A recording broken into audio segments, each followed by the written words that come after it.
sobre todo a Richard Cedeño Menéndez, autor responsable de reunirnos esta noche. En los últimos años, las editoriales independientes se han multiplicado en el país, proyectos unipersonales y también de equipos, cada uno con su línea editorial especializada, sea en narrativa, poesía o ensayo, sean estas publicaciones artesanales o profesionales, editoriales compartiéndose un mercado editorial cada día más saturado de obras relevantes y también de las irrelevantes.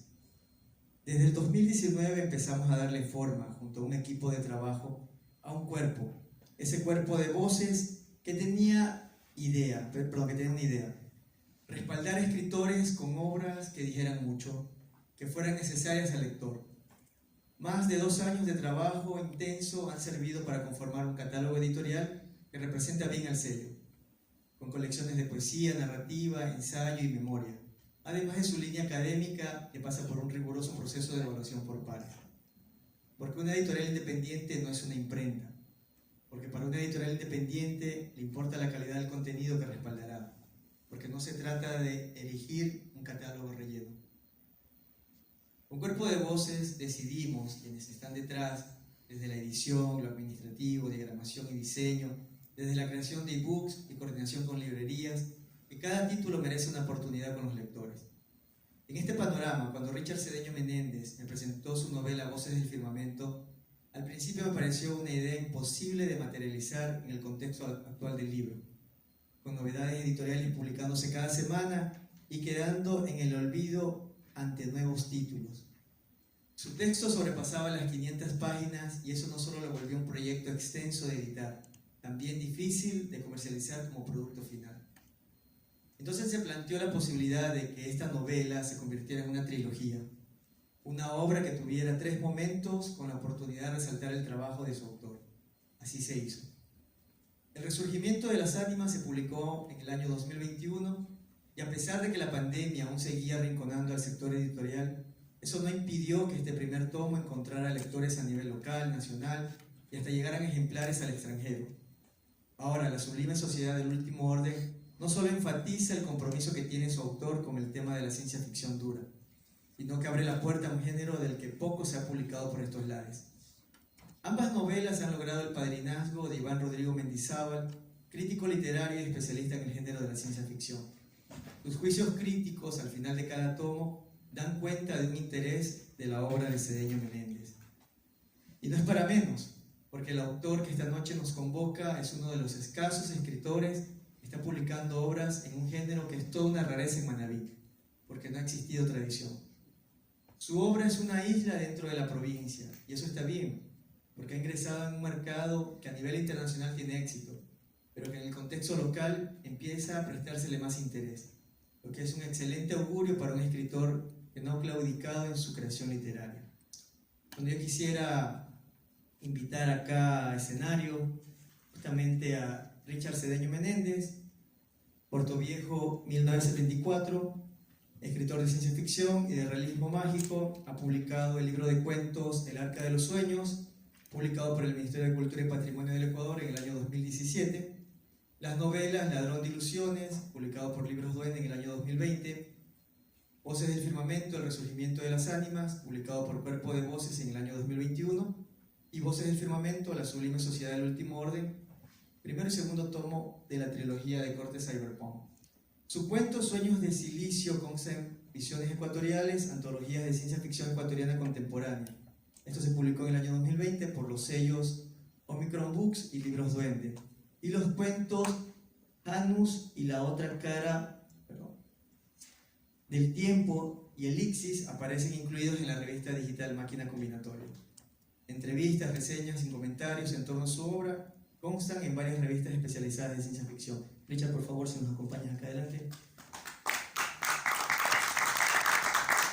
Bueno, como esta presentación intenta ser también un diálogo ameno, gente que sabe del género de la ciencia ficción, quiero invitar también acá al escenario a Carlos Magno Solórzano. Él es ingeniero agroindustrial por la Pontificia Universidad Católica del Ecuador, tiene un diplomado en educación superior por competencias por la Universidad de la SUAY, es máster en química avanzada aplicada por la Universidad Técnica Particular de Loja, gestor cultural registrado ante el Ministerio de Cultura y Patrimonio del Ecuador, Es conocedor de temas de mitología griega, romana, escandinava y dicta charlas y bueno, ha dictado charlas y siendo panelista en estos temas, ¿no? Se ha desempeñado como capacitador en temas de liderazgo, trabajo en equipo, procedimientos parlamentarios, debate y oratoria para diferentes organizaciones en distintos tiempos. Se ha desempeñado como catedrático universitario en diferentes áreas académicas, entre ellas física, química, fisicoquímica y matemática. Y sobre todo es aficionado a temas de la ciencia ficción, donde ha realizado crítica literaria. Actualmente es miembro fundador del colectivo Club de Lectura Social Quijote, de la cual es presidente del comité Estoy. Bienvenido, Carlos Magno. Y los dejo a ambos en el Senado, ¿no? En esta ocasión tuvimos la invitación en un evento justamente con la editorial y otros colectivos para la primera parte.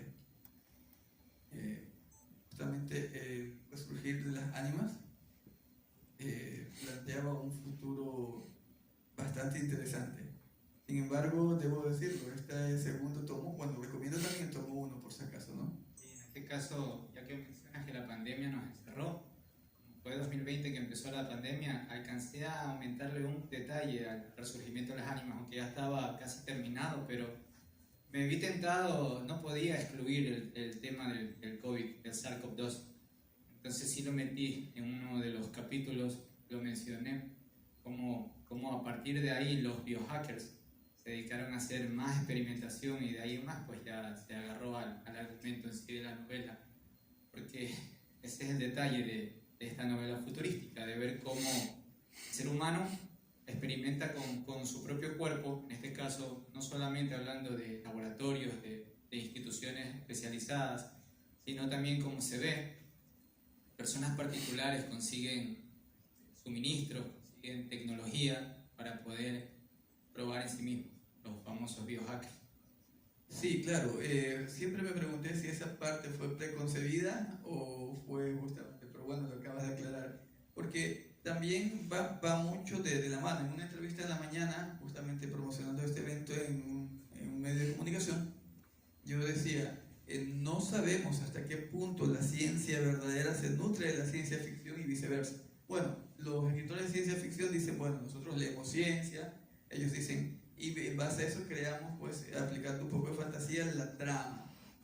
Pero también podría ser que los verdaderos científicos, pues, tomemos un poco parte de esa ciencia ficción para empujar un poco más allá. Yo decía, pues, tal vez ese Nautilus de Julio Verne empujó a la tecnología marítima a desarrollar un verdadero submarino, pues, ¿no? Asimismo, ¿hasta qué punto crees tú que la ciencia ficción, y en este caso la ciencia ficción dura, porque tiene un sustento mayor todavía que la ciencia ficción blanda, crees tú que empujaría a que los científicos investiguen para esas posibles realidades? Bueno, Corrígeme el término, si no está bien empleado, simbiosis, pero me parece que es una ayuda mutua entre el científico y el escritor de ciencia ficción. En este caso, cuando se empezó a hablar, por ejemplo, del átomo, Rutherford y Einstein, cuando empezó a hablar del E igual a mc al cuadrado, de que de la materia podría producir energía y viceversa. Entonces le despertó a H.G. Wells la idea de poder hacer desde ahí un explosivo, ¿ya? Y escribió cómo una granada podía exponenciar múltiples explosiones indefinidamente, ¿no? Parecido a lo que llegó a pasar con la bomba nuclear, pero leer, mira que de Einstein pasó a un escritor, a H.G. Wells. A H.G. Wells lo leyó Leo Szilard, también es físico, y él fue que se le vino la idea de cómo al extraer neutrones a un átomo podía exponenciar la acción de los protones, ¿no? Y de ahí hacer la reacción en cadena. Él planteó la idea y de ahí se le vino la idea y crearon el proyecto Manhattan, que fue en Estados Unidos, que terminó creando la bomba atómica. Fantástico, un buen dato. Sí, bueno, simbiosis estaría perfecto, ¿no? Porque un organismo, en este caso un ente que sería la ciencia ficción, pues ayuda al otro y al estar cerca de ella, pues la nutre también, ¿no? Haciendo que sea de dos vías. Bueno, nuestra historia, me perdonarán, yo tengo a veces la mala costumbre de soltar anticipaciones o spoilers, como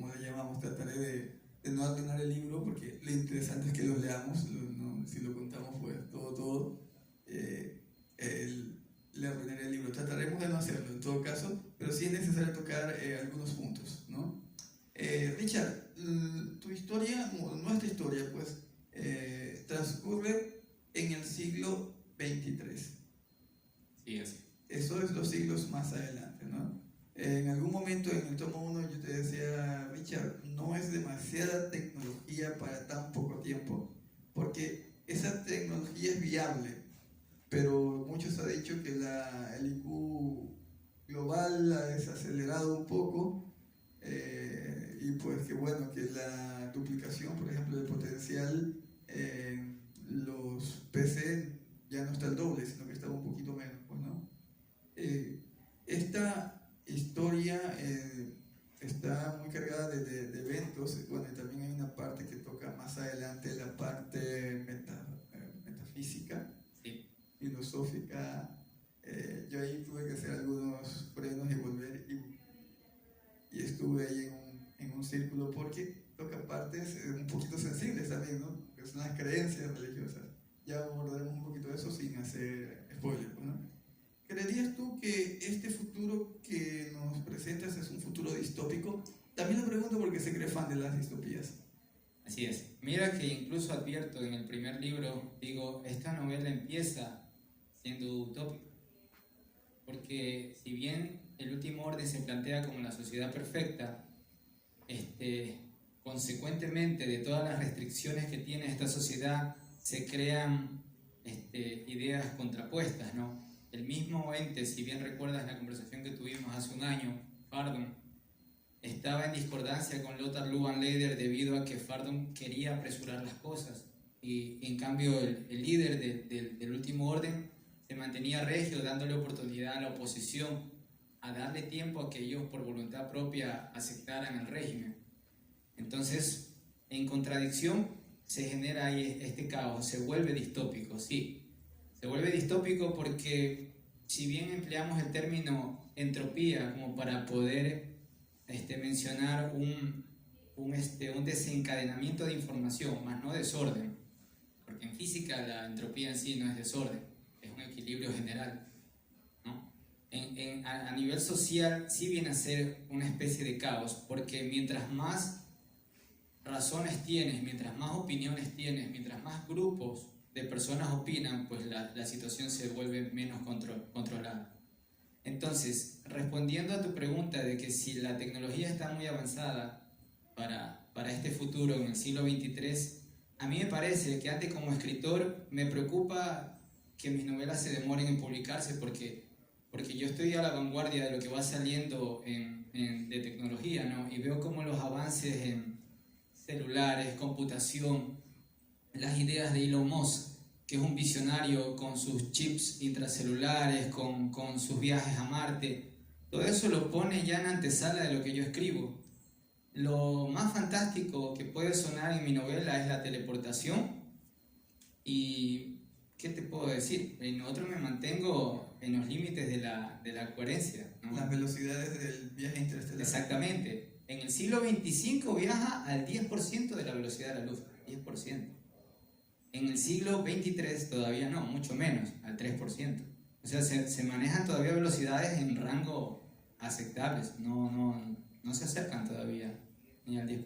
Entonces, todavía me mantengo rígido en ese sentido, lo hago como ciencia ficción dura, fiel al género, me mantengo no muy lejos de la realidad, trato de mantenerme anclado a la posibilidad como tal. Como te vuelvo a repetir, la teleportación sí me parece algo todavía lejos de concebir, más allá de que uno de los aspectos de la física que lo prohíbe es que tú no puedes simplemente sacar materia de este estado de tiempo sin ocasionar una explosión nuclear. Pues sí, como antes te decía, los neutrones causan, si no hay neutrones en un átomo, causan la propagación de los protones y se dispara en una secuencia en cadena y ¿ya? Hay una explosión nuclear. Entonces simplemente no puedes desaparecer un cuerpo de un momento, de un tiempo-espacio y llevarlo a aparecer a otro lugar, porque ahí estarías violando la ley de la conservación de la energía. Entonces son temas que la física los retiene, pero que mi novela los hace creíbles, porque empiezo a hablar de botellas magnéticas, de las penning trap que se llaman, las cuales encierran esta, llamémosle secuencia, no molecular, secuencia de átomos, ¿no? El cuerpo lo encierran en una botella magnética, lo mezclan con el litio, que viene a ser el comodín, como suelo llamarlo. Claro, mucho le atribuyes ahí, y esa es la parte fantástica que debemos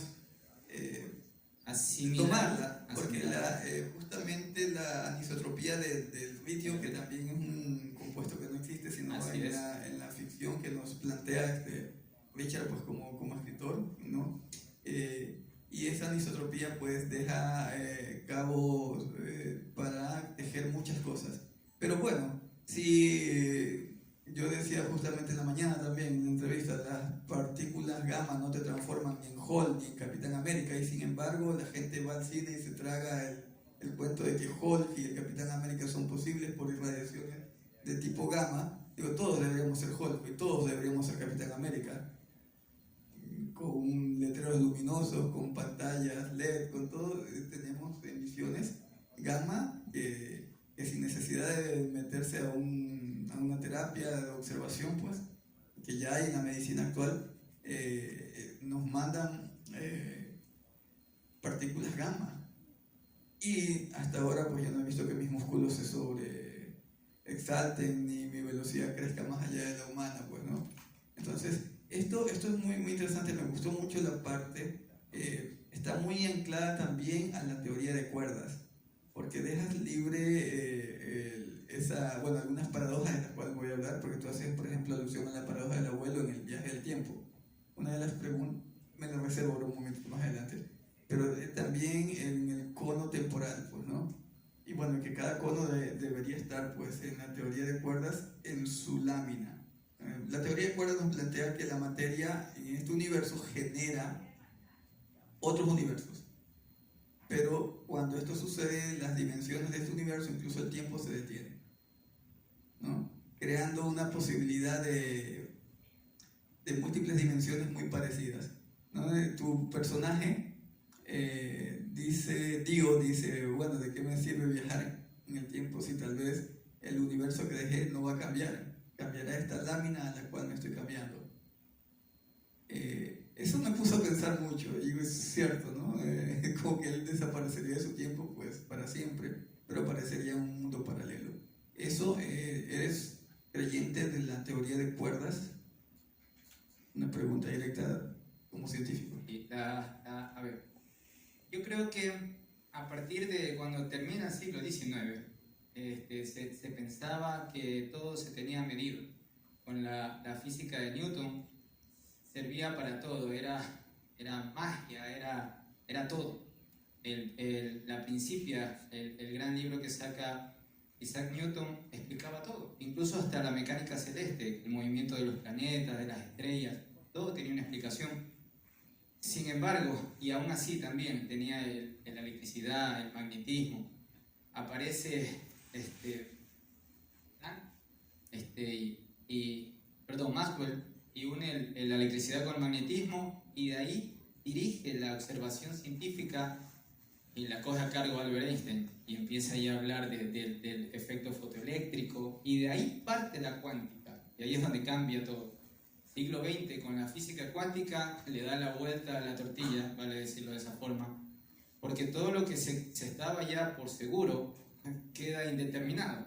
Y justo vale la palabra indeterminado, porque el indeterminismo cuántico es lo que te dice que los electrones están en todos lados al mismo tiempo. Entonces, tú con toda esta nueva apreciación que se tiene de la realidad, ya no puedes estar seguro de qué es lo que realmente es real, ¿no? ¿Qué puede cambiar, qué puede ser manipulado? Claro, la pregunta venía porque, bueno, es una contraposición. Einstein nos decía el viaje en el tiempo, si llegase a ser posible, pues también es lo increíble de las deducciones científicas, lo emocionan a uno, pero también te dicen no es posible por eso.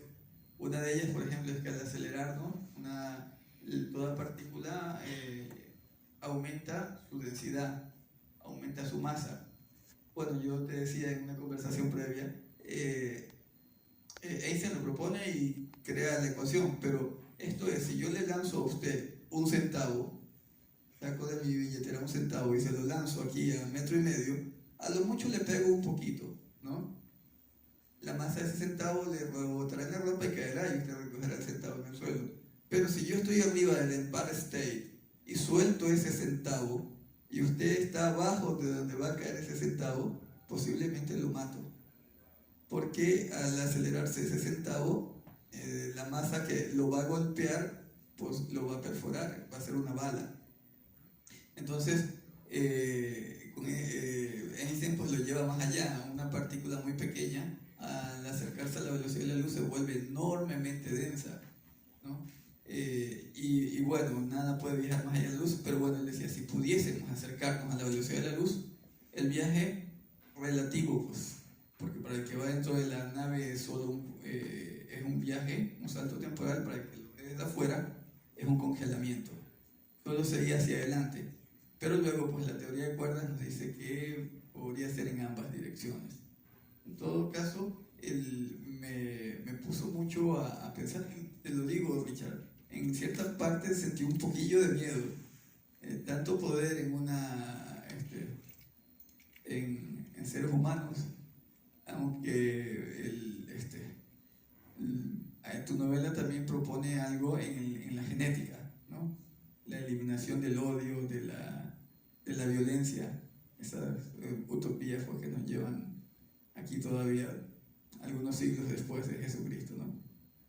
Esto de la teoría de las cuerdas, por ejemplo, luego surgen 5 teorías de cuerda y se le llama la teoría de las supercuerdas. Ya también le sale, es la nueva, la última teoría, lo que explica el modelo estándar de partículas. Sale las supercuerdas para tratar de explicar mejor cómo es que el universo se forma. Ya, luego sale la gravedad cuántica de Hubble.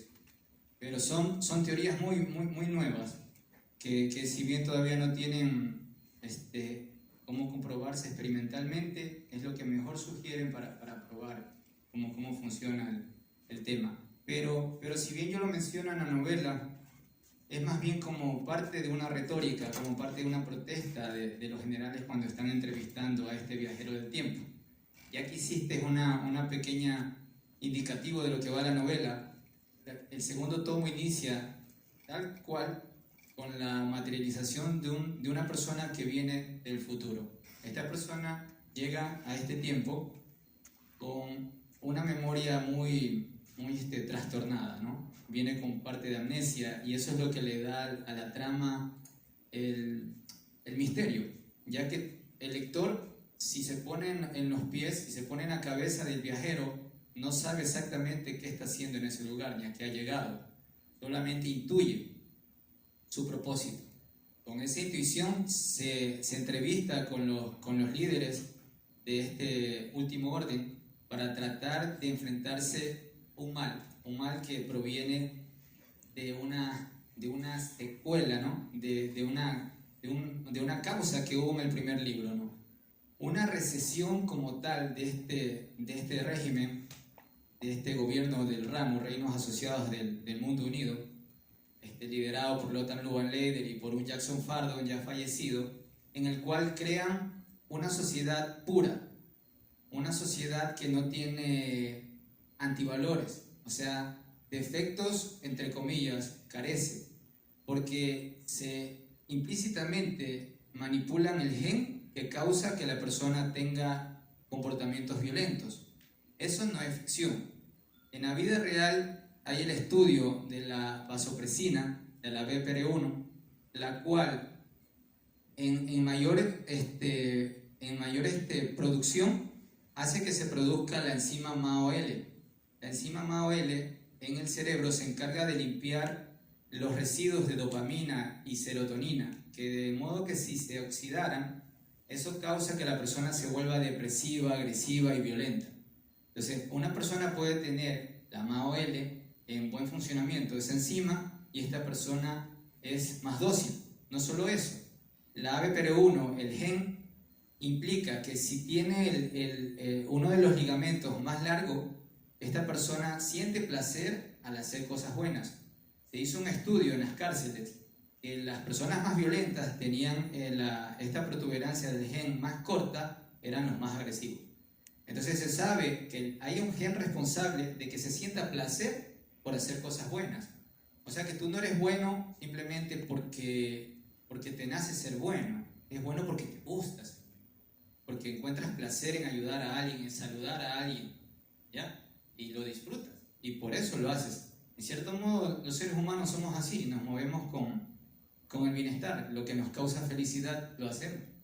Entonces, todo ese conocimiento lo usó esta sociedad, este régimen, este gobierno para poder manipular a sus ciudadanos y quitarles ¿cómo se llama?, el comportamiento violento. Entonces todas estas personas voluntariamente se hacen intervenir y todas ellas tienen un comportamiento más dócil. Quizás alguien puede decir de rebaño, quizás el gobierno los está manipulando y los está haciendo que obedezcan. Pero bueno, eso es solo una opinión, ¿no? Pero si me preguntan a mí, que soy el autor, la finalidad que tiene Lothar Leuwenleder es hacer que sus ciudadanos, que sus gobernados, ¿no?, que su pueblo pueda trascender. Porque lo único que causaría el seguir existiendo individualmente como persona es que se enemisten, que cada uno tenga una opinión distinta y siempre van a estar peleando uno con otros, disputándose riquezas. Y la idea no es esa. La idea de Van Leyden es regalarles todas las necesidades que requieran, dárselas por medio de una tecnología global que se llama red. Sí, justamente esa era una pregunta